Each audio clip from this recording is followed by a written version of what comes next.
High dynamic range, or HDR for short, is without a doubt the most exciting advance in TV technology in the last decade. The world in which we live has an enormous range of luminosity, from dark nights to brilliant skies. Human vision has evolved to make the most of it, as well as to perceive a very broad range of colors.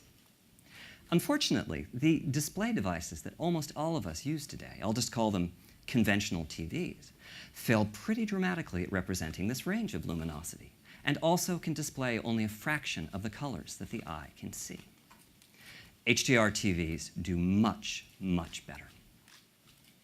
Now for me, the really exciting part of this is that although games need to use different algorithms when rendering for HDR displays, typically involving deeper MRTs and tweaked tone mapping, supporting HDR does not require radical increases in processing power like 4K does. It's mostly a matter of connecting an HDR-capable device, such as PS4 Pro, to an HDR-capable display. To give you a feeling for the HDR difference, here's a picture of a San Francisco sunset. This is actually being shown to you using HDR TVs, but we are restricting the image quality to roughly what a conventional display can represent. Looks pretty, doesn't it?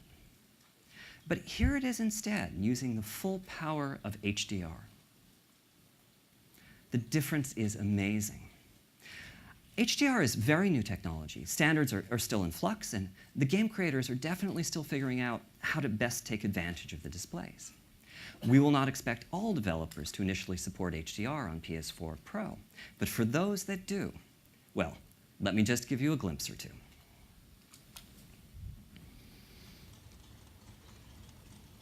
Here is Days Gone from Sony's Bend studio, once again restricted to what a conventional TV can display. So this is utilizing all the detail of 4K, but the luminosity and color are quite similar to what was shown at E3. I'm going to turn on HDR now and show you what changes. Whatever it is that your eye expects to see to convince you that something is real, HDR is supplying that. The colors in the clothes, the brightness of the sun, these all represent a level of photorealism that you've never experienced in a game.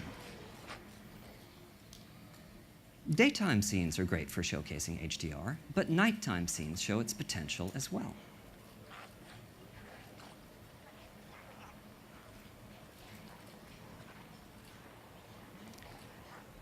Here, the Freaker Horde has come out to feed. Luckily, crafting is a big part of Days Gone, and Deacon has managed to assemble a few Molotov cocktails.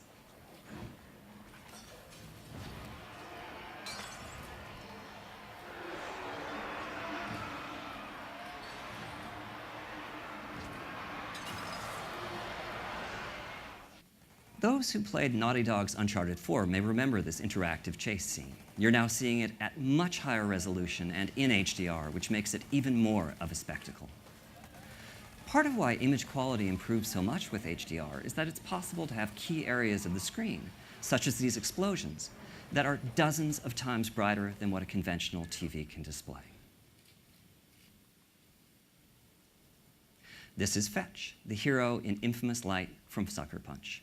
Fetch is a superhero who can harness the power of neon lights. If you think that sounds like something that would show off HDR well, you'd be right.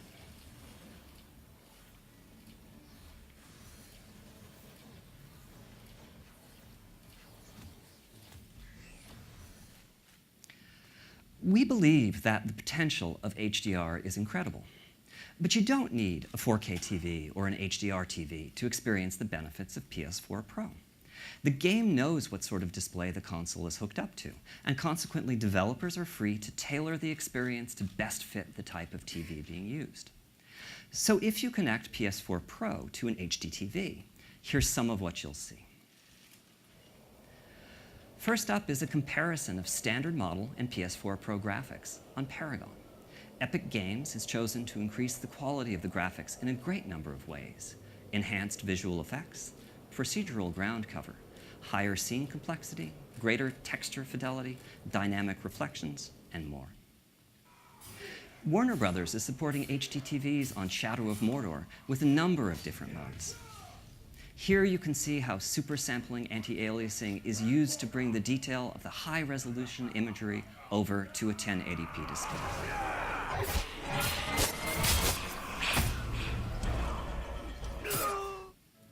This is For Honor from Ubisoft again, this time playing on an HD TV. You can see how the extra power of the new console is used to boost the visual density of the scenes, and also to bring much of the impressive richness of the 4K graphics over to lower resolution displays.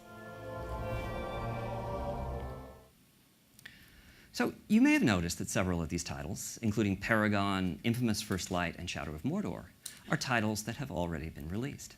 That's another aspect of the PS4 Pro experience. A number of games that you already own may have been patched to play better on the console. We're referring to this upgrading of your library as forward compatibility. Patches for over a half dozen first-party titles are in the works, as well as quite a few from our third-party partners. Finally, I'd like to show you how PS4 Pro works with the PSVR headset. We are very proud of the breakthrough experiences that the headset provides with the standard model. With PS4 Pro, the developers can choose to increase the crispness of the VR scenes, make special effects richer, or to offer higher frame rates, making your VR experiences even more immersive. For Farpoint, Impulse Gear chose to focus on the detail and reality of the scenes. They have roughly doubled the rendered pixel count from that of the standard model, allowing them to breathe further life into their virtual universe.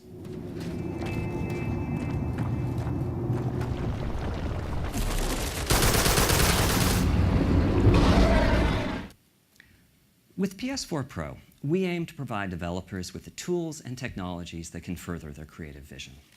One developer that's truly embraced the potential of the new console is Guerrilla Games.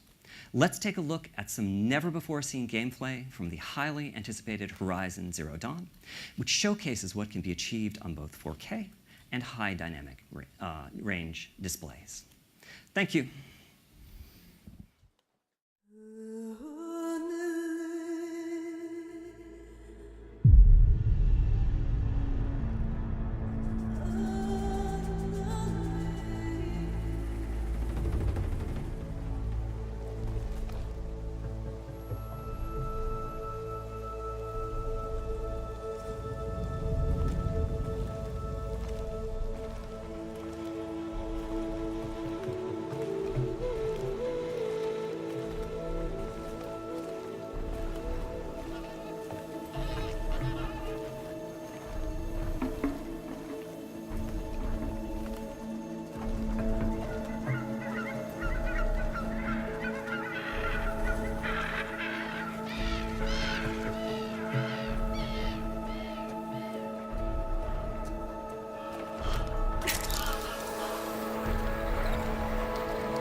Nearly there.